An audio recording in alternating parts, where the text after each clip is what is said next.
మీ business ను develop చేసుకోవాలి అనుకుంటున్నారా? మీ పరపతిని పెంచుకోవాలి అనుకుంటున్నారా? అయితే ఓకే టీవీ ద్వారా L band, Aston band ad, scrolling ad, ad with voice overs, logo bug, video ads ద్వారా మీ యాడ్స్ ను పబ్లిష్ చేసుకోండి. సంప్రదించవలసిన ఫోన్ నెంబర్ 8520917933. నమస్తే, వెల్కమ్ టు ఓకే టీవీ. నేను మీ నాగేష్. ఈరోజు భువనగిరి జిల్లా అధ్యక్షులు బీజేపీ నుంచి పాశం భాస్కర్ గారు మనతో ఉన్నారు. సార్తో సార్ మాట్లాడదాం. ఇక్కడ ఉన్నటువంటి పరిస్థితులు ఏంది, ఇప్పుడు పార్లమెంట్ ఎలక్షన్స్ గురించి మాట్లాడదాం. నమస్కారం సార్. ముందుగా ఓకే టీవీ వారికి, వాళ్ళ శ్రేయోభిలాషులందరికీ కూడా నేను నమస్కారాలు తెలియజేస్తూ, నా పేరు పాశం భాస్కర్, భారతీయ జనతా పార్టీ యాదాద్రి జిల్లా అధ్యక్షుడు. సార్, ఇక్కడ యాదాద్రి భువనగిరి జిల్లా ఇప్పుడు ఈ పార్లమెంట్ ఎలక్షన్స్లో ఒక పెద్ద హాట్ టాపిక్గా మారింది. అసలు ఈ పార్లమెంట్ ఎలక్షన్స్లో బీజేపీకి కలిసి వచ్చే అంశాలు ఏంటి?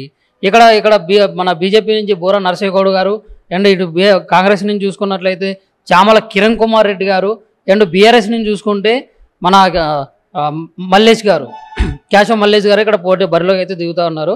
పోటాపోటీగా అయితే ఉంది. మీరు బూరా నరసింహగౌడ్ గారిని గెలిపించుకోవడానికి ఎట్లాంటి ప్రణాళికతో ముందుకెళ్తున్నారు?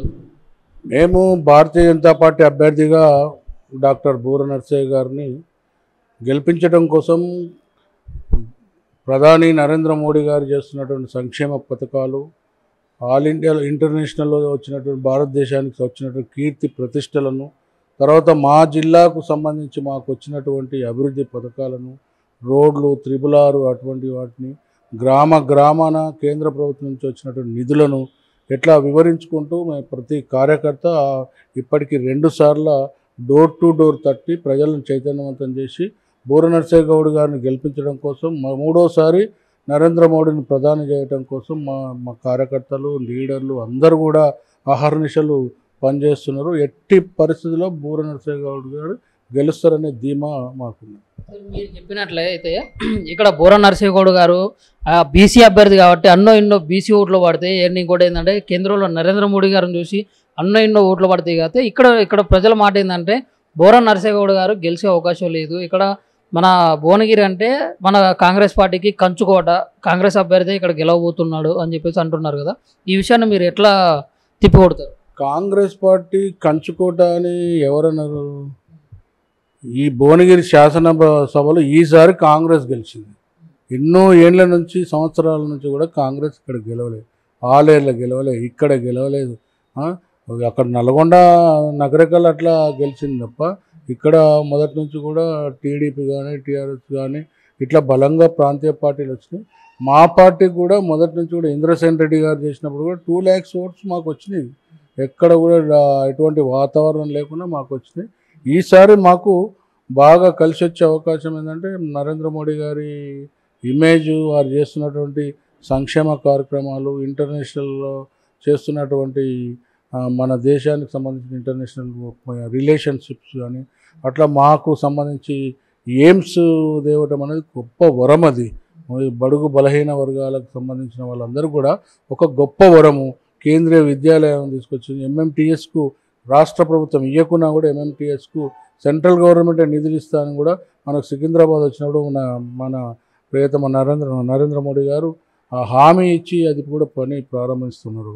అటువంటి ఇప్పుడు ఉచిత బియ్యం అనుకోండి, ఇంకొక 5 సంవత్సరాలు కూడా ఉచిత బియ్యం ఇస్తామని చెప్పి కరోనా నుంచి కూడా ఇప్పటి వరకు కూడా కేంద్ర ప్రభుత్వం ఉచిత బియ్యం ఇస్తున్నది. మహిళలకు ఇబ్బంది లేకుండా టాయిలెట్స్ స్కీమ్స్ ఇచ్చినాము. చెట్టు పెడితే చెట్టు కాడికెళ్ళి, పోసే కాడికెళ్ళి, వాటర్ కాడికెళ్ళి కూడా కేంద్ర ప్రభుత్వమే ఇస్తున్నది. శ్మశాన వాటికలకు ఇస్తుంది, రోడ్లకు ఇస్తున్నది, మంచినీళ్ళకి ఇస్తుంది. అన్నీ కూడా కేంద్ర ప్రభుత్వం ఇచ్చినటువంటి నిధులే. చాలా రోజులు రాష్ట్ర ప్రభుత్వాలు వాళ్ళ ప్రభుత్వం, వాళ్ళ అధికారులను ఇటువంటి కేంద్ర ప్రభుత్వం చేస్తున్నటువంటి అభివృద్ధి పనులను చెప్పనీయకుండా ఇవాళ దాచిపెట్టరు. ఇవాళ ప్రజలందరూ కూడా గ్రహించి ఇవాళ నరేంద్ర మోడీ ఇచ్చేటి వల్లనే వ్యాక్సిన్ తర్వాత అన్నీ కూడా బయటకు వచ్చినాయి. ఇవాళ బియ్యం అనుకోండి, ప్రతి అంశం కూడా కేంద్ర ప్రభుత్వం నిధులతోనే ఇస్తున్నారు. రాష్ట్ర ప్రభుత్వం దగ్గర ఏమి లేవు, మాయ మాటలని చెప్పి వాళ్ళందరూ ప్రజలు గ్రహిస్తున్నారు. ఈ 6 గ్యారంటీలు అనేది మొత్తం ఫెయిల్యూర్ అయ్యింది. ఎక్కడ కూడా ఎన్నికలలో హామీలు ఇచ్చారు. ప్రభుత్వం అధికారం రావటమే లెక్కను తీసుకుని కానీ ప్రజలను మోసం చేస్తున్నాం అనేది కూడా కాంగ్రెస్ పార్టీ చేస్తున్నది. మొదటి నుంచి కూడా కాంగ్రెస్ పార్టీ ప్రజలను మోసం చేసుకుంటూనే వస్తుంది. గత 70 సంవత్సరాల నుంచి అట్లే చేస్తున్నది, ఇప్పుడు కూడా అట్లే చేస్తుంది. మొన్న కూడా 2 లక్షలు కూడా ఇస్తామని రాహుల్ గాంధీ అటువంటి ఇచ్చాడు. లెక్క పత్రం బడ్జెట్ ఇట్లా ఏమీ లేదు. ఒక నాలెడ్జ్ లేకుండానే కాంగ్రెస్ పార్టీ విచ్చలవిడిగా ఆర్థిక పరిస్థితిని కూడా లెక్క చేయకుండా వాళ్ళ హామీలు ఇస్తున్నారు. వాళ్ళ అవివేకానికి అదొక నిదర్శనం.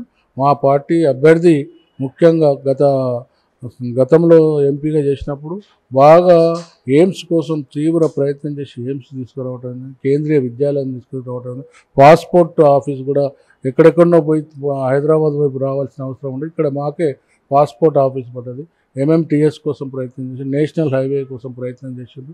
ఆహార నిశాలు ఇక్కడ ఓడిపోయినా కూడా ప్రజలతో సంబంధం పెట్టుకొని మమేకమై ఇక్కడ తిరుగుతున్న మంచి చెడులకు అన్నిటికి కూడా తిరుగుతున్నాడు. అటువంటి వ్యక్తికి మా పార్టీ అభ్యర్థిగా అవకాశం ఇచ్చినాం. ఆ అవకాశం మాకు ఆ వ్యక్తిత్వం వల్ల కలిసి వచ్చే అవకాశం ఉన్నది. ఆయనకు బడుగు బలహీన వర్గాలకు సంబంధించిన అభ్యర్థి.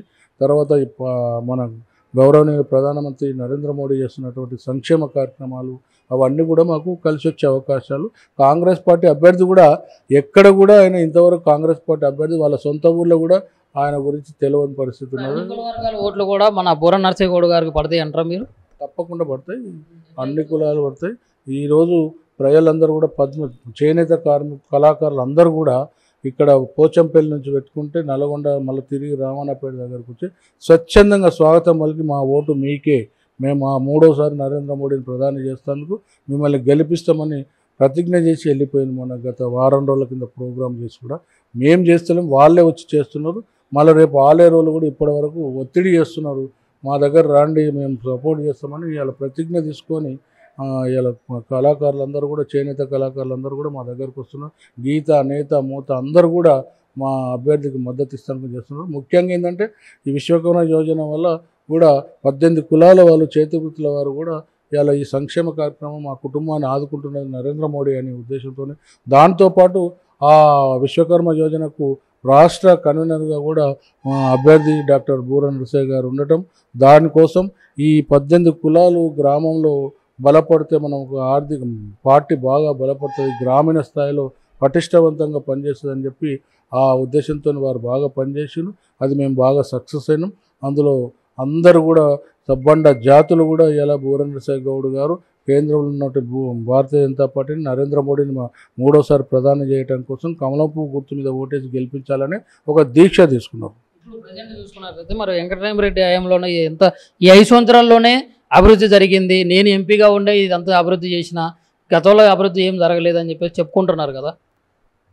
అండ్ ఇంకోటి ఆ ఇద్దరు అన్నదమ్ముల హవానే ఇక్కడ భువనగిరి జిల్లా వ్యాప్తంగా కూడా నడుస్తూ ఉంది. ఇది ఎట్లా చూస్తారు? హవా వేరు, పనులు వేరు. ఏ పని చేసిండో ఓపెన్గా రమ్మను. మేము భారతీయ జనతా పార్టీని సవాల్ చేస్తున్నాం. కోమరెడ్డి వెంకరెడ్డి ఒక పని చేసినా అని ఒకవేళ దమ్ము ధైర్యం ఉంటే రోడ్డు మీదకి వచ్చి చెప్పమను. నేను సవాల్ చేసిన వాళ్ళ తమ్ముడు ఎయిమ్స్ కోసం మాట్లాడినప్పుడు ఒక చిన్నపిల్లగాని లెక్క మాట్లాడాను. నేను ప్రధానమంత్రికి ఆఫీస్లో దరఖాస్తు పెట్టినా అని. ఒక వివేకం లేనట్టు అవివేకవంతులు ఇచ్చినట్టు ఇచ్చాడు. పిఎంఓ ఆఫీస్ నుంచి ఎవరు లెటర్ పెట్టినా వాళ్ళకి జవాబు ఇస్తారు, ఎందుకు వచ్చింది ఏందనేది. దాని మీద రెస్పాండ్ అవుతారు వాళ్ళు. ఆ లెటర్ చూపించిండే వాళ్ళ ఎయిమ్స్ రాజశేఖర రెడ్డి గారు నేమ్స్కు కొబ్బరికాయ కొట్టి శిథిలావస్థలు ఉంటే ఇవాళ బూర నరసయ్య గౌడ్ తలుచుకునేపటికి ఇలా అయింది. ఈయన ఏం చేసిండు అనేది చెప్పమను. 5 సంవత్సరాలల్లో దానికోసం ఏమన్నా స్థలం ఇప్పించినావా, ఎక్కడ నన్ను రోడ్లు వేయించినావా? ఇక్కడ రైతులు జైల్లో పడితే భారతీయ జనతా పార్టీ, త్రిపులాలో జైల్లో పడితే భారతీయ జనతా పార్టీ నాయకులు వాళ్ళందరూ గూడూరు మా అభ్యర్థి ఎమ్మెల్యేగా చేసినటువంటి గూడూరు నారాయణ రెడ్డి గారు వాళ్ళందరూ కూడా జైల్లో పోయిండు, కేసులు వేసుకుంటూ వాళ్ళ కోసం పోరాటం చేసినాం. మాకు ఓట్లు కాదు పోరాటం చేసాం, ప్రజల పక్షాన పోరాడతాం. ప్రజాక్షేమమే మా క్షేమం అని కూడా ఈ సమస్యల పరిష్కారం కోసం పోరాటం చేసేదే భారతీయ జనతా పార్టీ. అదే రకంగా ఏ పార్టీలు ఉన్నా కూడా బూర నరసయ్య గౌడ్ గారు ఈ గతంలో మా పార్టీతో, మా కేంద్రంలో ఉన్న అధికారంలో ఉన్నటువంటి భారతీయ జనతా పార్టీతో పనులు చేయించుకుంటూ మళ్ళీ కూడా చేస్తాడనే విశ్వాసము ప్రజలకు ఉన్నది. చేసే వ్యక్తిని గెలిపించాలని అనుకుంటున్నాడు. అతను ఒక బడుగు బలహీన వర్గాల నాయకునిగా ఇవాళ అన్ని సమస్యలకు పరిష్కారం ఇచ్చే వ్యక్తిగా ఇవాళ ఉన్నాడు. ఒక డాక్టర్గా వృత్తిని నిష్పెట్టుకొని కూడా ఇవాళ ప్రజా సమస్యల కోసం పరుగులెడుతున్నాడు. గతంలో చేసి చూపించిండు. ఇప్పుడు మళ్ళీ చేసి చూపిస్తాడు. కేంద్రంలో అధికారంలో నరేంద్ర మోడీ గారు వస్తారు. తర్వాత భారతీయ జనతా పార్టీ భువనగిరి అభివృద్ధి కోసం మీరు అందరూ కూడా ఓట్లేయమని తమ ద్వారా మేము కోరుతా ఉన్నాం, విజ్ఞప్తి చేస్తూ ఉన్నాం. అభివృద్ధి ఇంకో విషయం ఏంటంటే ఇప్పుడు ప్రజెంట్ శంకుస్థాపన అయ్యి ఆగిపోయినటువంటి పెండింగ్ పనులు అయితే ఉన్నాయి. అండ్ ఇంకోటి ఇప్పుడు మన బూర నరసింహగౌడ్ గారు ఏమి హామీలు ఇచ్చి ఇక్కడ ప్రజలను ఓట్లు అడుగుతారు. ఇప్పుడు మరి ఆయన బూర నరసింహగౌడ్ గారు కనుక ఒకవేళ గెలిస్తే ఇక్కడ మన ఉమ్మడి భువనగిరి జిల్లా మొత్తం కూడా ఎట్లుండబోతుంది రాబోయే రోజుల్లో? మంచి అభివృద్ధి కేంద్రంగా ఉంటుంది. ఐటీ హబ్బు చేస్తా అన్నారు. తర్వాత వారు నరేంద్ర మోడీ ఎట్లయితే డెవలప్మెంట్ గ్యారంటీ ఏదంటే నరేంద్ర మోడీ అన్నట్టు, నరేంద్ర మోడీ కూడా ఎక్కడ కూడా చేస్తా అని చెప్పకుండా అన్ని పనులు చేయించే వ్యక్తి. అట్లే బూర నరసింహగౌడ్ గారు కూడా చెప్పకుండానే ఏ పని అవసరం ఉందో ఆ పని తప్పకుండా చేస్తాడు. ఏ అవసరం ఉంటే ఆ అవసరం తీరుస్తాడు. ప్రజల సమస్యలే ఆయన ఒక రకంగా ప్రజా సమస్యల డాక్టర్. ఆయన డాక్టర్ వృత్తిని వదులుకొని ఈ ప్రజా సమస్యలను పరిష్కరించడం కోసం అదొక డాక్టర్ వృత్తిగా ఎన్నుకున్నట్టు అయిపోయింది. ఇప్పుడు ఆయన ప్రతిరోజు నిత్యం ప్రజల కోసం తప్పించే వ్యక్తి. ఆయనకు ఇక్కడ భువనగిరి జిల్లాలో చూసుకున్నట్లయితే మన ఈ రోజు కూడా కేసీఆర్ గారు వచ్చి ఇక్కడ మన క్యామ మల్లేష్ గారి తరఫున ఖచ్చితంగా ఇక్కడ ఎంపీ అభ్యర్థిని గెలిపించుకోవాలి, భువనగిరిలో బీఆర్ఎస్ జెండా ఎగరాలి, గులాబీ జెండా ఎగరాలి అని చెప్పి పట్టుబట్టి అయితే కూర్చున్నారు. మరి ఒకవేళ గెలిచే అవకాశాలు లేవు అని మీరు చెప్తారు. అది అసలు ఎందుకు లేవు అనేది మీరు చెప్పాలి క్లియర్గా. ప్రతి రాజకీయ నాయకుడు వాళ్ళ పార్టీని గెలిపించడం కోసం అగ్రనాయకులంతా కూడా ప్రజల వద్దకు వస్తారు, వాళ్ళ విజ్ఞప్తి చేస్తుంటారు. అందులో భాగంగానే కేసీఆర్ గారు కూడా వస్తున్నారు. వారు గతంలో చేసిన అవినీతి అక్రమాలు, ఎక్కడ కూడా కుటుంబ పాలన, అవినీతితో కూడుకున్నటువంటి పాలన, వంశ పారంపర్యంగా వారు అన్నిటిలో ముఖ్యంగా అన్ని రకాల అవినీతిలో పాల్గొన్నారు కాబట్టి వారిని ప్రజలు తిరస్కరించారు. ఇంకా వాళ్ళకు కాంగ్రెస్ పార్టీకి మొన్ననే అధికారం వచ్చింది. అధికారం వచ్చిన కొద్ది రోజులకి మా పార్టీ కూడా అవకాశం ఇవ్వాలి కొద్ది రోజులు అని అన్నారు.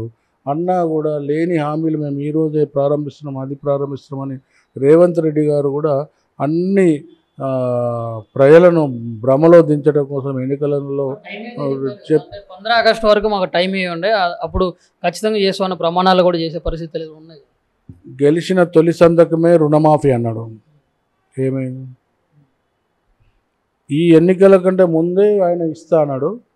ఇప్పుడు ప్రజలను మభ్యపెట్టి ఏ రకంగా బడ్జెట్ తెలిసి అంటుండా తెలియకంటుండా 2 లక్షల బడ్జెట్ను మేము మా ఆగస్టులో చేస్తా అంటున్నాడు. మరి ఫస్టే చేస్తున్నావుగా ఎందుకు చేయలేదు? ప్రజలకైతే విశ్వాసం ఉండాలి కదా. నీ 6 గ్యారంటీల మీదనే ప్రజలకు విశ్వాసం లేదు, నీ దగ్గర లేదు. ఈ ఎన్నికల తర్వాత ఏం చేయలేడని కూడా ప్రజలు గ్రహిస్తుండ్రు. ఆయన దగ్గర ఏం లేదు, ఇదంతా ఊతప్పనే అని కూడా అందరికీ తెలుసు. ఇవాళ ప్రజలు ఎక్కడ కూడా ప్రజలను తీసుకొచ్చి పెయిడ్ వర్కర్స్ని తీసుకొచ్చి వాళ్ళందరం కూడా తీసుకొచ్చి ఓట్లు అడుగుతున్నారు. కానీ భారతీయ జనతా పార్టీ మేము నామినేషన్ ఇచ్చినప్పుడు కూడా స్వచ్ఛందంగా ప్రతి కార్యకర్త మండు టెండలో కూడా ఇవాళ ర్యాలీ నిర్వహించి వారి ప్రజలను మద్దతు కోరారు. అది మా పార్టీ లక్ష్యం, మా కర్తవ్యం. ఇప్పుడు మామూలుగా ఓవరాల్గా ఇప్పుడు కాంగ్రెస్ పార్టీ కూడా తెలంగాణలో 14 స్థానాల్లో మేము గెలుస్తామని చెప్పి ధీమాతో ఉంది. మరి బీజేపీ ఎన్ని స్థానాల్లో గెలవబోతుంది అండ్ బీఆర్ఎస్కి ఎన్ని స్థానాల్లో గెలిచే అవకాశం ఉందంటారు మీరు?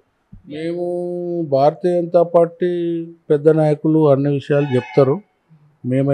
నేను ఒక భారతీయ జనతా పార్టీ జిల్లా అధ్యక్షునిగా మా సీటు మాత్రం తప్పకుండా గెలుస్తామని ఆశిస్తున్నాం. మాకు కాంగ్రెస్కు మాకే పోటీ ఉంటుందని కూడా ఆశిస్తున్నాం. మేము ఎట్టి పరిస్థితుల్లో 2 లక్షల పైకి చిలుకుతో మేము గెలుస్తాం. ఓవరాల్గా స్టేట్లో మాదే పెద్ద పార్టీగా ఉండబోతుంది అనేది కూడా నా విశ్వాసం, పార్టీ విశ్వాసం, ప్రజల విశ్వాసం కూడా. అది రాబోయే రోజుల్లో పాశం భాస్కర్ గారు ఎమ్మెల్యేగా చూడగలుగుతామా? రాబోయే రోజుల్లో పార్టీ ఏది చెప్తే అది చేస్తాం. మేము జిల్లా అధ్యక్షులుగా నేను ఒకసారి అడిగినా ఇవ్వకుండా పార్టీలో పనిచేసినాం, ఈసారి ఇచ్చినా చేస్తాం. మా పార్టీలో నాకు వచ్చిందని వేరే వాళ్ళకి రాలేదనేది ఏముండదు. ఎవరికి ఇచ్చినా మా పార్టీలో అందరం కలిసి పనిచేస్తాం. సమిష్టి నిర్ణయాలు ఉంటాయి, సమిష్టిగా కలిసే పనిచేస్తాం. ఈ ఎన్నికలలో సమిష్టిగానే విజయం కోసం పనిచేస్తాం అందరం.